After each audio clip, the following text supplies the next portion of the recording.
Ահա բացվեց տարմարավոր,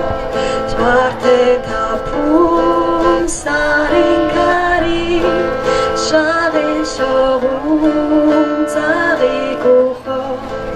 շնչում ուրմունք է դեղային։ Հովհաննես Թումանյանի ծննդյան օրը սկսած 2008 թվականից Հայաստանում նշվում է նաև որպես գիրք նվիրելու օր։ Տարեցտարի ձեռք բերելով ավելի մեծ ժողովրդականություն, օրը նշվում է տարբեր ձևաչափերով։ Լոռու մարզային գրադարանը այս տարի առաջին անգամ մեծ միջոցառում էր կազմակերպել Արցախ պուրակում, որը կրում էր «Գրքի հնչյունները Վանաձորում» խորագիրը։ Ասեմ, որ մեր ընթերցողների թիվը օրեցօր բավականին շատանում են, եւ սա եւս մեկ առիթ է բոլոր մարդկանց անկախ տարիքից, մեծ թե փոքր, մոտեցնել ընթերցանությանը։ Մեր փոքրիկ երեխաների ուղեկցությամբ գրքեր են նվիրում պետական կառույցների պատասխանատուներին։ Այնպես որ այսօր ամբողջ օրվա ընթացքում մեր երեխաները կայցել են ու իրանց հետ էլ փոքրիկ զրույց կունենան, որ ինչ է տվել ընթերցանությունը նաեւ իրանց։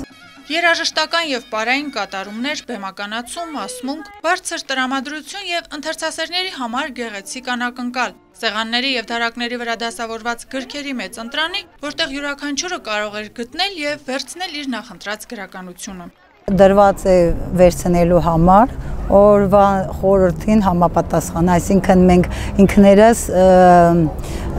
օրինակ ենք մնացած բոլոր մարդկանց համար եւ ինքներս դրել ենք, որ օգտվեն մարդիկ, վերցնեն ու այլ ավելի շատ կարդան։ Մենք զարկ ենք տալիս ընթերցանության, եթե մարդիկ ցանկություն կունենան, այլ ավելին գան, մոտենան, վերցնեն, մենք նորից ապահովենք։ Նախաձեռնության մասին Տիկին Մելանյան պատահական է իմացել։ Նրա կողմից ընտրված գրքերը հայ գրողների գործեր են։ Ասում է մեր մեծերին գնահատել եւ նրանց գործերը սերնդեսերունդ փոխանցել է պետք։ Մեր օրերում նման հաճելի պահեր երևի շատ քիչ ենք ունենում եւ հնարավորությունն էլ էր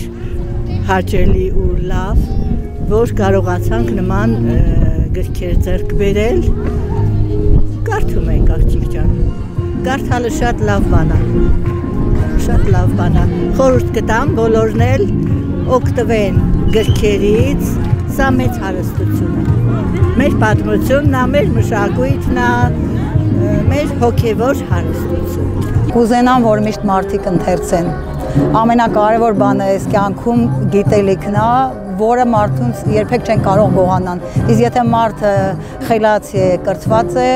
ուրեմն այդ պետությունը հաստատ ամուր հիմքերի վրա կլինի։ Լոռու մարզային գրադարանը նախատեսում է նախաձեռնությունը դարձնել ամենամյա եւ էլ ավելի մեծամասշտաբ։ Իսկ օրվա ծրագիրը կլինի միայն թումանյանական։ Իմացանք արդեն, որ աշխարհում կա չարուբարություն, անարդարություն, դժվարություններ, որոնցից սակայն պետք չէ ընկճվել, չէ որ մեր կյանքում ինչպես հեքիաթում բարին է հաղթում։